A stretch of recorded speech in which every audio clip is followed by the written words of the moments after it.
Good morning guys. और current affairs के revision वाले वीडियो में सबसे पहले हम पुराने महीने के करंट अफेयर्स का रिवीजन करेंगे। तो पहला प्रश्न हमारा है, पोषण अभियान के प्रतिभागियों की सूची में कौन सा राज्य शीर्ष पे रहा?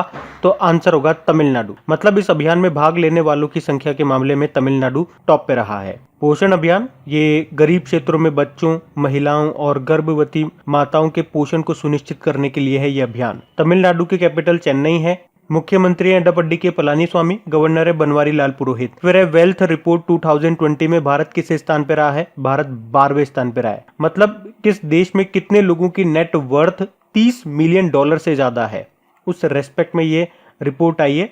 और ऐसा भी बताया गया है कि ऐसे लोगों की संख्या, कैसे लोगों की संख्या जिनकी नेटवर्थ $30 मिलियन से ज्यादा है, 5 सालों में 73% से बढ़ जाएगी। तो भारत तो 12वें स्थान पे, पहले स्थान पे यूएसए है, दूसरे पे चाइना है। फिर है महिला वर्ग में किसे Dhruv Batra player of the year 2019 पुरस्कार से सम्मानित किया गया? तो हमारी कैप्टन है, महिला कैप्टन रानी रामपाल को, और पुरुषों में पुरुष हॉकी टीम के कैप्टन मनप्रीत सिंह को। फिर है यूएनजीसी यानी कि यूनाइटेड नेशन ग्लोबल कॉम्पैक्ट के सर्वे के अनुसार 2020 में भारत में महिला श्रम बल की भागीदारी कितनी प्रतिशत बताई गई? तो 24.8%। और बताया गया कि 2006 में ये महिला श्रम भागीदारी 34% थी, जो अब 2020 में 24.8% रह गई है। ये यूनाइटेड नेशन ग्लोबल कॉम्पैक्ट का हेडक्वार्टर न्यूयॉर्क में है। अच्छा, महिलाओं से एक पॉइंट याद रखना भी, इंटरनेशनल वुमेन डे हमने मनाया था कब? 8 मार्च को।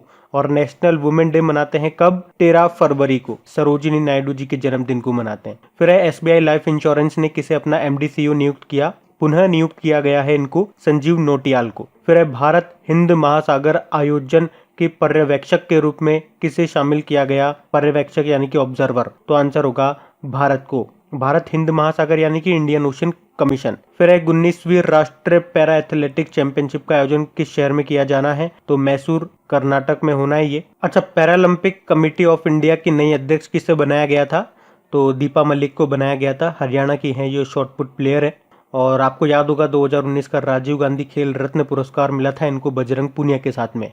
फिर है फेसबुक इंडिया के नए संचार प्रमुख कम्युनिकेशन हेड के रूप में किसे नियुक्त किया गया? विपाशा चक्रवर्ती को। फिर है पुलिस ने अपराधियों पर नजर रखने के लिए, मतलब पूछा जा रहा है किस शहर की पुलिस ने अपराधियों पर नजर रखने के लिए one cop one gangster operation की शुरुआत की? तो गाजियाबाद ने। और इससे पहले गाजियाबाद पुलिस ने ऑटो ड्राइवरों के वेरिफिकेशन के लिए ऑपरेशन नकेल भी शुरू किया था। और गाजियाबाद आपका एक और कारण से न्यूज में था, कुछ समय पहले IQ एयर विजुअल की रिपोर्ट आई थी, उसमें बताया था कि सबसे प्रदूषित शहर है गाजियाबाद। और देशों में बात करेंगे तो बांग्लादेश सबसे प्रदूषित देश बताया गया, भारत 5वें नंबर पे था। फिर है महिंद्रा फूड संयुक्त उद्यम के लिए किसे CEO नियुक्त किया गया, यानी कि ज्वाइंट वेंचर? तो आंसर होगा अनुराग मल्होत्रा को। बढ़ते हैं आगे।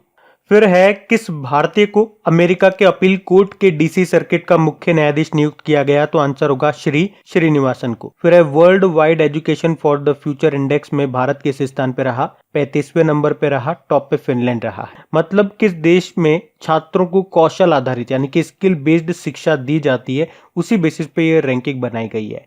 और बनाई किसने, ये रैंकिंग जारी किसने की? इकोनॉमिक इंटेलिजेंस यूनिट ने, जिसका हेडक्वार्टर लंदन में है। फिर अंतरराष्ट्रीय मातृभाषा दिवस यानी कि इंटरनेशनल मदर लैंग्वेज डे मनाया गया 21 फरवरी को, जिसकी थीम रही लैंग्वेजेस विदाउट बॉर्डर्स, भाषाओं की कोई सीमा नहीं।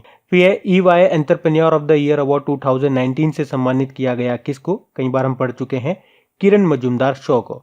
और इनको ऑस्ट्रेलिया का सर्वोच्च नागरिक सम्मान भी मिला था, जिसे कहते हैं ऑर्डर ऑफ ऑस्ट्रेलिया। और ये सम्मान पाने वाली ये चौथी भारतीय बनी। फिर है भारत में BS यानी कि भारत स्टेज को कब लागू किया जाएगा? तो आंसर होगा 1 अप्रैल 2020 से। और कल ही हम लोगों ने पढ़ा था कि Indian oil corporation BS fuel ईंधन सप्लाई करने वाली पहली कंपनी होगी। फिर है दुनिया को कट कॉपी पेस्ट की सौगात देने वाले कंप्यूटर साइंटिस्ट लैरी टेस्लर का निधन हो गया। ये किस देश के थे? ये USA के थे। और अभी फिक्की के पूर्व अध्यक्ष VL दत्त का भी निधन हो गया था। और फिक्की मतलब federation of Indian chamber of commerce and industry, जिसके अध्यक्ष हैं, अभी नई बनी थी कौन? संगीता रेड्डी। फिर है भारत बांग्ला पर्यटन उत्सव टूरिज्म फेस्टिवल का पहला संस्करण आयोजित किया गया कहाँ पे? अगरतला में।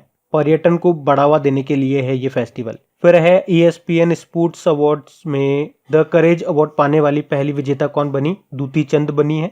जबकि PV सिंधु को फीमेल स्पोर्ट्स पर्सन अवार्ड मिला और उन्हें मोमेंट ऑफ द ईयर के लिए भी चुना गया क्योंकि उन्होंने वर्ल्ड बैडमिंटन चैंपियनशिप में जापान के नोजोमी ओकुहारा को हराया था उसके लिए। फिर है भारत किस देश में आयोजित अंतरराष्ट्रीय पर्यटन मेले में गेस्ट ऑफ ऑनर होगा? मेडागास्कर में। अफ्रीकन एक द्वीप है, एक देश है जिसकी कैपिटल है एंटानानेरियो। करेंसी है मलागासी। और आपको याद होगा यहाँ पे एक डायना नाम का तूफान आया था तो हमारी भारतीय नौसेना ने एक ऑपरेशन चलाया था, वनीला, ऑपरेशन वनीला चलाया था उसकी सहायता करने के लिए। फिर है धनलक्ष्मी बैंक के एमडी सीईओ, ये बने सुनील गुरबख्शनी।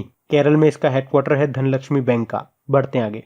अच्छा देखो गाइज, आप लोगों के लिए एक बहुत अच्छी न्यूज़ है। देखो आप लोगों को पता है डेली करंट अफेयर्स के क्वेश्चंस में जो स्टैटिक क्वेश्चंस बनते हैं, जैसे कोई कंट्री आ गया तो उसकी कैपिटल क्या हो गई, उसके प्रेसिडेंट, प्रधानमंत्री, कोई ऑर्गेनाइजेशन आ गया उसके अध्यक्ष कौन है, उसका हेडक्वार्टर कहाँ पर है, मतलब जो स्टैटिक क्वेश्चन आपका बन सकता है करंट अफेयर्स वाले क्वेश्चन से, तो हमने ये प्लानिंग किया है कि उन सभी क्वेश्चन को इकट्ठे करके आपका क्विज तैयार कर दिया जाए। देखो आपको पता है स्टैटिक क्वेश्चंस की तो कमी नहीं है, बहुत सारे हैं, लेकिन अगर कुछ एग्जाम्स भी आपने दिए होंगे तो आपको आइडिया लग गया होगा जो स्टैटिक क्वेश्चंस आपसे एग्जामिनर पूछता है तो जो करंट में इश्यूज चल रहे हैं वहीं से स्टैटिक बन के आता है। तो मेरी ये प्लानिंग है कि डेली करंट अफेयर से जो भी आपके स्टैटिक बनेंगे उन क्वेश्चन को निकाल करके आपकी क्विज बना करके अपनी एप्लीकेशन पे अपलोड कर देंगे। तो डेली आप वहां पे उसे सॉल्व कर लो, जब मर्जी आए तब सॉल्व कर लो, ताकि धीरे धीरे आपका स्टैटिक पोर्शन भी मजबूत होता रहे। और ये वाला पॉइंट इसलिए भी इंपॉर्टेंट हो जाता है क्योंकि ये स्टैटिक आपके करंट से निकल के आ रहे हैं, तो अपनी एप्लीकेशन पे ये टेस्ट आपको कल या परसों से मिलना शुरू हो जाएंगे। और दूसरी बात, जो हमारा करंट अफेयर्स का रिवीजन वाला वीडियो देख, लेकिन कुछ इंग्लिश मीडियम वाले स्टूडेंट्स हैं उनका कहना है कि इसको इंग्लिश में भी लेकर के आइए। देखिए डेली 52 क्वेश्चन को इंग्लिश में कन्वर्ट करना मेरा बहुत वर्क बढ़ जाएगा, लेकिन फिर भी हम एक काम करेंगे, एक पोल कंडक्ट करवा लेंगे जिससे हमें पता लग जाएगा कि इंग्लिश मीडियम वाले कितने स्टूडेंट्स हैं जो उस रिवीजन वाले वीडियो को देखना चाहते हैं। अगर नंबर ऑफ स्टूडेंट्स अच्छे खासे होंगे तो आपके लिए ये मेहनत करने के लिए भी मैं तैयार हूँ। मेरे से जितना होगा मैं आप लोगों के लिए करूँगा। और कुछ स्टूडेंट्स की ये भी शिकायत थी कि जो अपनी एप्लीकेशन है वो लास्ट अपडेट हुआ था, कुछ नए फीचर जोड़ने के बाद वो स्लो हो गई है, धीरे धीरे खुल रही है क्विज वगैरह। तो उसके लिए मैंने कंप्लीट इसका सर्वर ही चेंज करवा दिया है, तो वो आपकी प्रॉब्लम भी दूर हो जाएगी। अब ये फटाफट वर्क करेगी, फटाफट चीज़ें खुलेंगी अब। और कुछ स्टूडेंट ने ये रिक्वेस्ट भी की थी कि उसमें एक बुक मार्क का ऑप्शन भी जोड़ दीजिए, ताकि कुछ इंपॉर्टेंट क्वेश्चन उन्हें लगता है तो वो सेव करके रखते जाएँ और जब मर्जी हो उसको देख लें। तो ये फैसिलिटी भी आपको जल्दी मिल जाएगी। अच्छा बस मेरी आप लोगों से एक छोटी सी और रिक्वेस्ट है। देखो फर्स्ट ऑफ ऑल बुरा मानने वाली बात नहीं है, आपको पता है हर कोई वर्क कर रहा है आज पैसे के लिए, सबको पैसे की नीड है, सबको अपनी फैमिली भी रन करनी है। अपने आप को ले लो, आज आप पढ़ाई कर रहे हो, मेहनत कर रहे हो, अच्छी नौकरी लग जाएगी, अच्छा पैसा मिलेगा तो फैमिली को अच्छे से रख पाओगे, खुद अच्छे से रहोगे। पैसा एक जरूरी चीज है। ऊपर से आपकी एप्लीकेशन को मैं और इम्प्रूव कर रहा हूँ ताकि आपको और फैसिलिटीज मिल सके। जैसे अभी हमने सर्वर चेंज कराया तो काफी खर्चा होता है, काफी मुझे देने भी पड़ते हैं।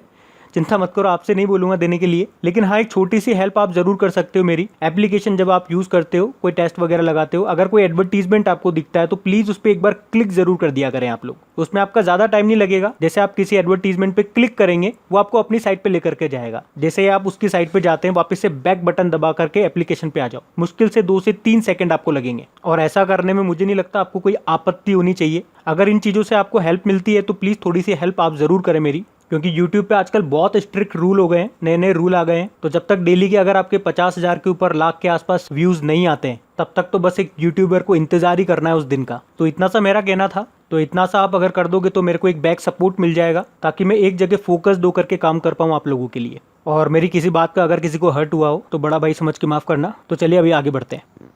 तो चलिए कल के करंट अफेयर्स का भी रिवीजन कर लेते हैं। पहला प्रश्न आपसे पूछा जा रहा है, कतर में भारत का अगला राजदूत किसे नियुक्त किया गया है? राजदूत यानी कि एम्बेसडर।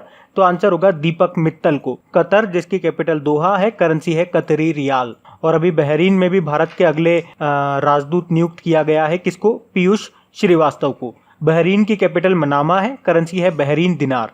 फिर है किस राज्य की सरकार ने जीवन अमृत योजना शुरू की है? तो आंसर होगा मध्य प्रदेश की सरकार ने। तो इसमें क्या होगा, सरकार के द्वारा चित्रकूट चूर्ण जो कि पीपल, अदरक, काली मिर्च को मिला करके बनाया गया है और इसे संक्रमण वाले क्षेत्रों में जो लोग रहते हैं उनको फ्री में डिस्ट्रीब्यूट किया जाएगा। फिर है यूनाइटेड नेशन में भारत के स्थायी प्रतिनिधि के रूप में किसे नियुक्त किया गया? तो आंसर होगा TS तिरुमूर्ति को। यूनाइटेड नेशन, इसका हेडक्वार्टर न्यूयॉर्क में है, सेक्रेटरी जनरल है एंटोनियो गुटेरेस। फिर है लोक उद्यम चयन बोर्ड यानी कि पब्लिक एंटरप्राइजेस सिलेक्शन बोर्ड का नया अध्यक्ष बनाया गया, किसको? राजीव कुमार को। फिर है Punjab national bank housing finance के इंतरिम MD CEO के रूप में किसे नियुक्त किया गया? तो आंसर होगा नीरज व्यास को। फिर है आयुर रक्षा क्लिनिक, ये शुरू किया किस राज्य की सरकार ने? केरल सरकार ने। तो यहाँ पे जो सरकारी क्लिनिक होंगे वहाँ पे कोविड-19 के खिलाफ आयुर्वेद के माध्यम से इलाज करना शुरू किया है। फिर है अंतर्राष्ट्रीय वित्तीय सेवा केंद्र प्राधिकरण यानी कि international financial service centre authority, इसकी अभी स्थापना की है केंद्र सरकार ने और इसका जो हेडक्वार्टर है, मुख्यालय, ये कहाँ पे बनाया जाएगा? तो आंसर होगा गांधीनगर में। और ये क्या काम करेगा? तो सभी जो फाइनेंशियल सर्विसेज है उनको रेगुलेट करने का काम करेगा ये। फिर है किस भारतीय मूल की लड़की ने मंगल ग्रह के पहले हेलीकॉप्टर का नाम रखा है? तो आंसर होगा वनीजा रूपाणी ने। और नाम क्या रखा है? इंजीन्यूटी। फिर है किस राज्य ने नेबरहुड क्लासेस शुरू किया है? तो आंसर होगा त्रिपुरा ने। त्रिपुरा जिसकी कैपिटल है अगरतला। तो इसमें क्या होगा? हर एक टीचर को या तो अपने घर में या अपने आस पड़ोस में किसी भी एक स्टूडेंट के यहाँ पे जाके सोशल डिस्टेंसिंग का ख्याल रखते हुए मैक्सिमम 5 बच्चों को पढ़ाना है। फिर है किस सरकार ने पत्रकारों के लिए यानी कि जर्नलिस्ट के लिए 50 लाख रुपए के जीवन बीमा कवर की घोषणा की है? तो आंसर होगा असम सरकार ने। और इसी प्रकार से हरियाणा सरकार ने भी 10 लाख के जीवन बीमा की शुरुआत की थी। और इसके अलावा अभी उड़ीसा सरकार ने कोविड-19 से अगर किसी पत्रकार की मृत्यु हो जाती है तो उसके परिवार को 15 लाख रुपए दिए जाएंगे। फिर है किस बैंक ने रिलायंस कैपिटल में 6.43% का अधिग्रहण कर लिया, खरीद लिया? तो आंसर होगा HDFC बैंक ने। HDFC बैंक की बात करेंगे, इसके MD CEO है Aditya Puri. We understand your world इसकी टैगलाइन है। फिर है ICC इंटरनेशनल क्रिकेट काउंसिल ने किस क्रिकेटर पे 2 साल के लिए प्रतिबंध लगा दिया, बैन लगा दिया? तो आंसर होगा दीपक अग्रवाल पे। क्यों लगा दिया? क्योंकि एंटी करप्शन कोड का उल्लंघन किया इन्होंने, इस कारण से। बढ़ते आगे। तो स्टैटिक क्वेश्चंस की बात करेंगे। पहला प्रश्न पूछा जा रहा है, न्यू डेवलपमेंट बैंक का हेडक्वार्टर कहां पर है? तो शंघाई में है और न्यू डेवलपमेंट बैंक के अध्यक्ष है आपके केवी कामत। फिर है वर्ल्ड बैंक का हेडक्वार्टर बताओ? वॉशिंगटन DC में है। और वर्ल्ड बैंक के अध्यक्ष डेविड मालपास पिछले साल ही बने थे। और इसके MD CFO का नाम भी याद रखना, CFO यानी कि chief finance officer Anshula Kant, भारतीय ही है। फिर है बिम्स्टेक का हेडक्वार्टर कहां पर है? ढाका बांग्लादेश में है। और बिम्स्टेक मतलब bay of Bengal initiative for multi sectoral technical and economic cooperation. और बिम्स्टेक में कौन कौन से देश हैं इसके मेंबर? तो बांग्लादेश हो गया, India, Myanmar, Sri Lanka, Thailand, Nepal और भूटान हो गया। और इसकी चेयरमैनशिप अध्यक्षता किसके पास है? 2018 से अभी तक श्रीलंका के पास ही है, लेकिन अभी हमने पढ़ा भी था करंट अफेयर्स में 2020 के एंड में यह अध्यक्षता थाईलैंड को सौंप दी जाएगी। फिर येरेवन, ये किस देश की राजधानी है? ये अर्मेनिया की राजधानी है येरेवन। माले किस देश की राजधानी है? आप जानते ही हो, मालदीव की राजधानी है माले। और मालदीव की करेंसी है रुपया और प्रेसिडेंट है इब्राहिम मोहम्मद सोली। और मालदीव की संसद भी याद रखो, पीपुल्स मजलिस उसे कहते हैं। फिर है अंकटाड यानी कि United nation conference on trade and development, ये हमने न्यूज में भी पढ़ा है काफी बार। इसका हेडक्वार्टर पूछा जा रहा है, तो इसका हेडक्वार्टर वहीं पर है जहां पे आपका वर्ल्ड हेल्थ ऑर्गेनाइजेशन का हेडक्वार्टर है, यानी कि जेनेवा स्विट्जरलैंड में। अच्छा, जेनेवा स्विट्जरलैंड में और किस किस के हेडक्वार्टर्स हैं? एक तो इंटरनेशनल लेबर ऑर्गेनाइजेशन हो गया, वर्ल्ड ट्रेड ऑर्गेनाइजेशन हो गया, और international committee of red cross, world intellectual property organisation का भी यहीं पर है, जेनेवा स्विट्जरलैंड में। फिर है मानस नेशनल पार्क, ये कहाँ पर है? ये असम में है। और असम में एक काफी इंपॉर्टेंट नेशनल पार्क भी है जिसे आप जानते हो, काजीरंगा नेशनल पार्क के नाम से, एक सिंग वाले गेंडे के लिए फेमस है। फिर पूछा जा रहा है एशियाटिक लायन, ये किस नेशनल पार्क में पाए जाते हैं? तो मुख्य रूप से ये गिर नेशनल पार्क में पाए जाते हैं। गिर नेशनल पार्क है आपका गुजरात में। हेमिस नेशनल पार्क ये कहाँ पर है? ये काफी इंपॉर्टेंट क्वेश्चन है, क्योंकि अभी आपको पता है जम्मू कश्मीर और लद्दाख अलग अलग यूटी बन गए हैं। तो पहले तो आप इसे क्या कहते थे? जम्मू कश्मीर में है, लेकिन अब याद रखना है, स्पेशली जोर देके बता रहा हूँ, ये लद्दाख में है आपका हेमिस नेशनल पार्क, जो कि हिम तेंदुआ यानी कि स्नो लेपर्ड के लिए फेमस है। फिर है किस राज्य के मयूर गुड़ को GI टैग मिला? तो केरल के इडुक्की जिले का है ये मयूर गुड़, जिसको मिला था GI टैग। बढ़ते आगे। तो इंपॉर्टेंट डेज की बात करेंगे, तो पहला प्रश्न है वर्ल्ड टीचर डे मनाया हमने कब? 5 अक्टूबर को मनाते हैं, जिसकी थीम क्या रही इस बार की? Young teacher the future of profession. और एक नेशनल टीचर डे आप जानते ही हो, इसके जस्ट 1 महीने पहले, 1 महीने का अंतर है, वो 5 सितंबर को मनाते हैं। फिर है विश्व प्रवासी पक्षी दिवस यानी कि वर्ल्ड माइग्रेटरी बर्ड डे, ये साल में 2 बार मनाते हैं, 11 मई को और 12 अक्टूबर को। थीम क्या रही थी इस बार की? Protect birds be the solution to plastic pollution. फिर है वर्ल्ड सिटीज डे, ये 31 अक्टूबर को मनाया हमने। और नेशनल यूनिटी डे भी उसी दिन मनाते हैं, आपको पता है ना, सरदार पटेल जी की याद में मनाते हैं। फिर है विश्व मानक दिवस स्टैंडर्ड डे, 14 अक्टूबर को मनाया गया। थीम थी video standards create a global stage. फिर है अंतर्राष्ट्रीय बालिका दिवस, इंटरनेशनल वुमेन डे 11 अक्टूबर को मनाया, जिसकी थीम थी गर्ल फोर्स अनस्क्रिप्टेड एंड अनस्टॉप्ड। फिर है विश्व डाक दिवस 9 अक्टूबर को मनाया। वर्ल्ड एनिमल डे 4 अक्टूबर को मनाया गया। नेशनल फूड डे मनाया हमने 24 अक्टूबर को। International day of older person 1 अक्टूबर को मनाया। और वर्ल्ड स्टैटिस्टिक डे 20 अक्टूबर को मनाते हैं। याद रखना, वर्ल्ड स्टैटिस्टिक डे तो 20 अक्टूबर को मनाते हैं, लेकिन हर 5 साल में, पहले 2010 में, फिर 2015 में, अब 2020 में। लेकिन एक नेशनल स्टैटिस्टिक डे होता है जो हम हर साल मनाते हैं, कब? 29 जून को मनाते हैं। तो गाइज, ये था आज का हमारा करंट अफेयर्स का रिवीजन वाला वीडियो। अगर आपने अभी तक वीडियो को लाइक शेयर नहीं किया है, भूल गए हैं, तो प्लीज लाइक शेयर करके जरूर जाइएगा। और अब कुछ क्वेश्चंस आपको मिलेंगे, आराम से उनको सॉल्व कीजिए और देखिए कि कितने क्वेश्चन आप लोगों से बन पा रहे हैं। बाकी हम इनको कल सॉल्व करेंगे। ये रहे क्वेश्चन आपके सामने।